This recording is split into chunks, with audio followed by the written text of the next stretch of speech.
எங்களில் யாராவது ஒருவர் மலசல கூடத்தில் டொய்லெட்டிலே மரணித்து விட்டால் இது கேவலமான மௌத்து என்பதாக நாங்கள் எங்களுக்கு மத்தியிலே பேசிக்கொள்கிறோம்.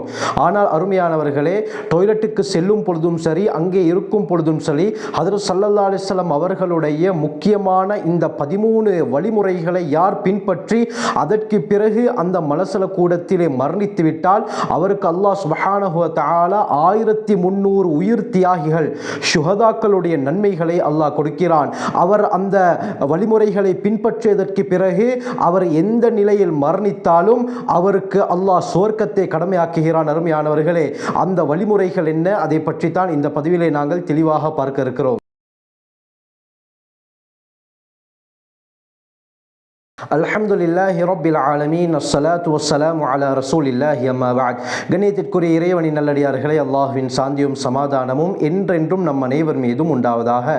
இன்று நம்மிலே அதிகமானவர்கள் சொல்லக்கூடிய நினைக்கக்கூடிய ஒரு விடயம்தான் டொய்லெட்டிலே மலசல கூடத்திலே மரணிப்பது கேவலமான மரணம், அங்கே மரணித்தால் அது நல்ல மௌத்து கிடையாது என்றெல்லாம் பேசிக்கொள்கிறார்கள். அருமையானவர்களை, எது எப்படி இருந்தாலும் யாராவது ஒருவர் மலசல கூடத்திற்குள் நுழையும் பொழுதும் சரி, அங்கே இருக்கும் பொழுதும் சரி, ஹஜ்ரத் ஸல்லல்லாஹு அலைஹி வஸல்லம் அவர்கள் காட்டிய வழிமுறைப்படி அவர் செய்யும் பொழுது அதற்கு பிறகு அவர் மரணித்தால் அல்லாஹ் அவருக்கு ஷஹீதுடைய அந்தஸ்தை கொடுக்கிறான், அவருக்கு சுவர்க்கம் கடமையாகி விடுகிறது.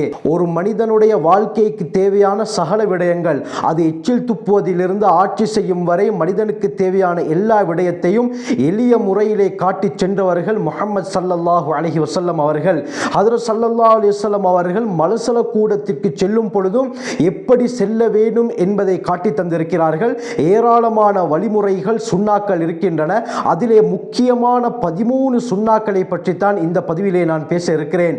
இவைகளெல்லாம் தெளிவான ஹதீஸ்களிலே சொல்லப்பட்ட விடயங்கள். அந்த ஹதீஸ்களிலே சொல்லப்பட்ட விடயத்தின் சுருக்கத்தை நான் உங்கள் முன்னால் சமர்ப்பிக்கிறேன். அருமையானவர்களே, இந்த வழிமுறைகளை நாங்கள் பின்பற்றி செல்லும் பொழுது அல்லாஹ் சுப்ஹானஹு வ தஆலா எங்களுக்கு பூர்த்தியான பாதுகாப்பை அருளுகிறான். அதே போல அந்த அடியானுக்கு ஒரு வேளை மரணம் மலசல கூடத்தில் ஏற்பட்டு விட்டாலும் அவருக்கு அல்லாஹ் உயர்ந்த அந்தஸ்தை கொடுக்கிறான். ஹஜ்ரத் ஸல்லல்லாஹு அலைஹி வஸல்லம் அவர்கள் எங்களுக்கு எல்லா விடயத்தையும் சொல்லி தந்தார்கள். எந்த அளவுக்கு என்றால், நசாயியுடைய ரிவாயத் வருகிறது, ஒரு மனிதர் சல்மானே ஃபாரிசி ரலியல்லாஹு அன்ஹு அவர்களிடத்திலே வந்து, உங்களுடைய தோழர் முஹம்மது ஸல்லல்லாஹு அலைஹி வஸல்லம் அவர்கள் உங்களுக்கு எல்லா விடயத்தையும் கற்றுக் கொடுத்து விட்டாரா? ஹத்தல் ஹிராஆ, ஹிரா என்பது வெளித்தேவை ஏற்படும் பொழுது அந்த வெளித்தேவையை கழிப்பதற்காக வேண்டி நாங்கள் எந்த முறையிலே அமர்வோமோ அந்த அமர்வுக்கு தான் சொல்லப்படும். டொய்லெட் போக்குல அமரக்கூடிய அந்த விதத்தையும் என்ன உங்களுடைய தோழர் உங்களுக்கு சொல்லிக் கொடுத்து விட்டாரா என்று கிண்டலாக அவர் கேட்டார். அதற்கு சல்மானே ஃபாரிசி ரலியல்லாஹு அன்ஹு அவர்கள் சொன்னார்கள், பலா, ஆம், நிச்சயமாக அதையும் எங்களுக்கு எங்களுடைய முஹம்மது ஸல்லல்லாஹு அலைஹி வஸல்லம் அவர்கள் தெளிவாக கற்றுக் கொடுத்திருக்கிறார்கள் என்பதாக அந்த மனிதரை பார்த்து சொன்னார்கள். ஆகவே இந்த அளவுக்கு ஒவ்வொரு விடயத்தையும் தன்னுடைய சமூகத்திற்கு சொல்லி காட்டியவர்கள் தான் முஹம்மது ஸல்லல்லாஹு அலைஹி வஸல்லம் அவர்கள். அருமையானவர்களை, பைஹக்கியுடைய ரிவாயத் வருது. இமாம் பைஹக்கி ரஹ்மத்துல்லாஹி அலைஹி அவர்கள் தங்களுடைய கிதாபுல கிதாபு ஸுஹுத் என்ற பாடத்துக்கு கீழால இந்த ஹதீஸை கொண்டு வருகிறார்கள். அப்துல்லாஹ் பின் அப்பாஸ் ரலியல்லாஹு அன்ஹு அறிவிக்கிறாங்க, ஸல்லல்லாஹு அலைஹி வஸல்லம் சொன்னார்கள், மன் தமஸ்ஸக பிசுன்னதி இந்த ஃபஸாதி உம்மதி, என்னுடைய சமுதாயம் சீர்குலைந்து இருக்கும் சந்தர்ப்பத்தில் என்னுடைய ஒரு வழிமுறையை யார் பற்றி பிடித்துக் கொள்கிறாரோ ஃபலஹு அஜ்ரு மிஅத்தி ஷஹீதின், அவருக்கு 100 உயிர் தியாகிகள் ஷுஹதாக்களுடைய நன்மை கிடைக்கும் என்று ஸல்லல்லாஹு அலைஹி வஸல்லம் சொன்னார்கள். நபி அவர்களுடைய சுன்னாக்கள் மங்கி போகக்கூடிய காலத்தில் அந்த நபி அவர்களுடைய ஒரு சுன்னாவை எடுத்து நடந்தால் 100 ஷஹீதுகளுடைய அந்தஸ்தை அல்லாஹ் கொடுக்கிறான். டொய்லெட் போகும் சந்தர்ப்பத்தில் நபி அவர்களுடைய முக்கியமான 13 வழிமுறைகள் இருக்கின்றன. இந்த வழிமுறைகளை அனைத்தையும் பின்பற்றினால் எத்தனை ஷுஹதாக்களுடைய நன்மை அருமையானவர்களை, 1300 ஷுஹதாக்களுடைய உயிர் தியாகிகளுடைய நன்மையை அல்லாஹ் கொடுக்கிறான்.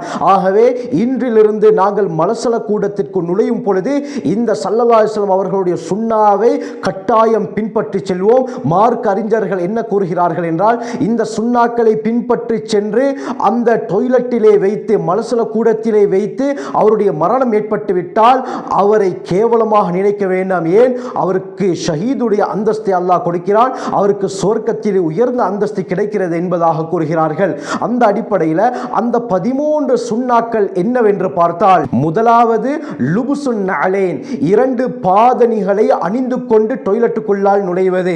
இது நபி அவர்களுடைய முதலாவது சுன்னத். இரண்டாவது, டொய்லெட்டுக்குள் நுழைவதற்கு முன்னால கிராஅத்து துஆ, அந்த டொய்லெட்டுக்கு போகும் முன்னால் ஓத வேண்டிய அந்த துஆவை ஓதிக்கொள்வது. அல்லாஹும்ம இன்னி அஊது பிக மினல் குபுஸி வல் கபாயிஸி, இந்த துஆவை ஓதிவிட்டு தான் செல்ல வேண்டும், உள்ளே சென்றதற்கு பிறகு ஓதக்கூடாது. இதை நன்றாக விளங்கிக் கொள்ள வேண்டும். மூன்றாவது சத்ரு ரஸ், தலையை மறைத்து கொண்டு செல்வது.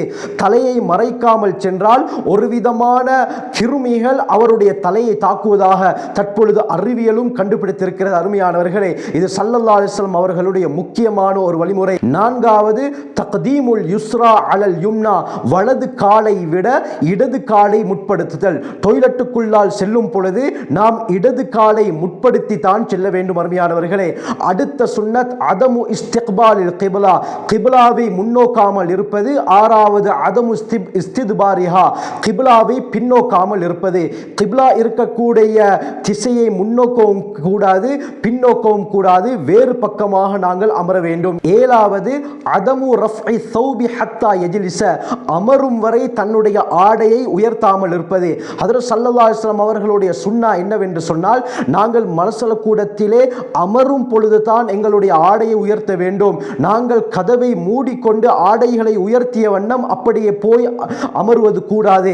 நபி அவர்களுடைய சுன்னா என்ன, நாங்கள் அப்படியே கீழே அமரும் பொழுது தான் எங்களுடைய ஆடையை உயர்த்தி கொள்ள வேண்டும்.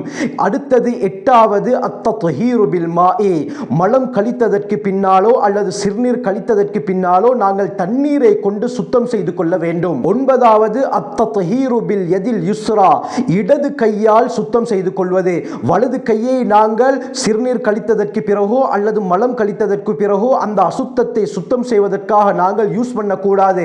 மாற்றமாக இடது கையால் தான் நாங்கள் அந்த அசுத்தத்தை சுத்தம் செய்ய வேண்டும். அடுத்து பத்தாவது அதமு நதரில் பௌலி வல் காயித், சிறுநீரையோ அல்லது மலத்தையோ நாங்கள் கண்ணால் பார்க்க கூடாது. இதுவும் நபி அவர்களுடைய முக்கியமான வழிமுறையாக இருக்கிறது.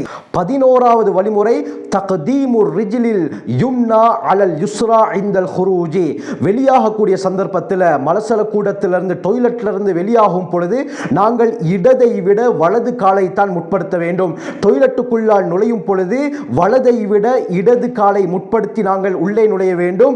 வெளியே வரும் பொழுது நாங்கள் வலது காலை தான் முற்படுத்த வேண்டும். 12வது சுன்னத் அத்தத்ஹீரு பில் யத், கையை சுத்தம் செய்து கொள்ள வேண்டும். நாங்கள் வெளியே வந்ததற்கு பின்னால் சோப்போ அல்லது வேறு ஏதாவது திரவத்தின் மூலமாக நாங்கள் எங்களுடைய கையை சுத்தம் செய்து கொள்ள வேண்டும். 13வது சுன்னா அத்துஆ இந்தல் குரூஜி, வெளியானதற்கு பிறகு நாங்கள் அந்த துஆவை ஓதிக்கொள்ள வேண்டும். குஃப்ரானக அல்ஹம்துலில்லாஹில்லதி அஸ்ஹப அன்னியல் அதா வ ஆஃபானி. குஃப்ரானக், என்ன கருத்து அருமையானவர்களே, யா அல்லாஹ் உன்னிடத்திலே நான் பாவ மன்னிப்பு தேடுகிறேன். அல்ஹம்துலில்லாஹ், எல்லா புகழும் அல்லாஹ்வுக்குரியது. அவன் எப்படியாப்பட்டவன் தெரியுமா? அஸ்ஹப அன்னியல் அதா, என்னை விட்டு நோவினைகளை போக்கி வ ஆஃபானி, எனக்கு சுகத்தை தந்தானே, அந்த அல்லாஹுக்கு எல்லா புகழும் என்பதாக நாங்கள் டொய்லெட்டிலிருந்து வெளியேறும் பொழுது துஆ செய்கிறோம். அருமையானவர்களே, அல்லாஹுவை புகழுகிறோம்.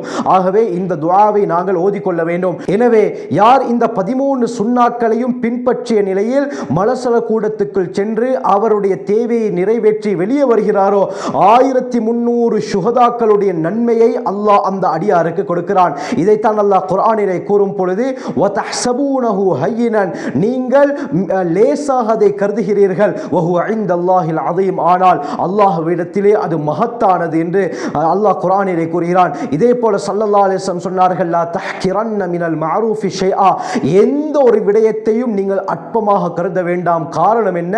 அந்த அற்பமான விடயத்திலும் ஆச்சரியமான நன்மைகளை அல்லாஹ் வைத்திருக்கிறான். அந்த அடிப்படையில் தான் இந்த 13 சுன்னாக்கள். இன்று நாங்கள் இந்த சுன்னாக்களை பின்பற்றாமல் நினைத்த பிரகாரம் டொய்லெட்டுக்குள்ளால் நுழைந்து தேவையை நிறைவேற்றி விட்டு வருகிறோம். ஆனால் இதற்கு பிறகு இந்த 13 சுன்னாக்களை செய்வதற்கு மறந்து விடாதீர்கள். அப்படி நீங்கள் இந்த 13 சுன்னாக்களை செய்யும் பொழுது 1300 சுஹதாக்களுடைய நன்மையை அல்லாஹ் கொடுக்கிறான். ஒவ்வொரு தடவையும் 1300 சுஹதாக்களுடைய நன்மை. அதே சந்தர்ப்பத்தில் யாராவது இந்த சுன்னாக்களை பின்பற்றிய நிலையில் டொய்லெட்டுக்குள்ளால் மரணித்து விட்டால் அவருக்கு சுஹதாக்களுடைய உயரிய அந்தஸ்தும் கிடைக்கிறது, அல்லாஹ் அவரை சொர்க்கவாதியாக மாற்றுகிறான். ஆகவே இப்படியாப்பட்ட ஹஜ்ரத் ஸல்லல்லாஹு அலைஹி வஸல்லம் அவர்களுடைய சுன்னாவை அணுவாக பின்பற்றி அல்லாஹ்வுடைய நெருக்கத்தை பெறக்கூடிய கூட்டத்திலே அல்லாஹ் நம் அனைவரையும் சேர்த்தருள்வானாக. ஜஸாக்குமுல்லாஹு கைர். வாஹிரு தஅவானா அல்ஹம்துலில்லாஹி ரப்பில் ஆலமீன்.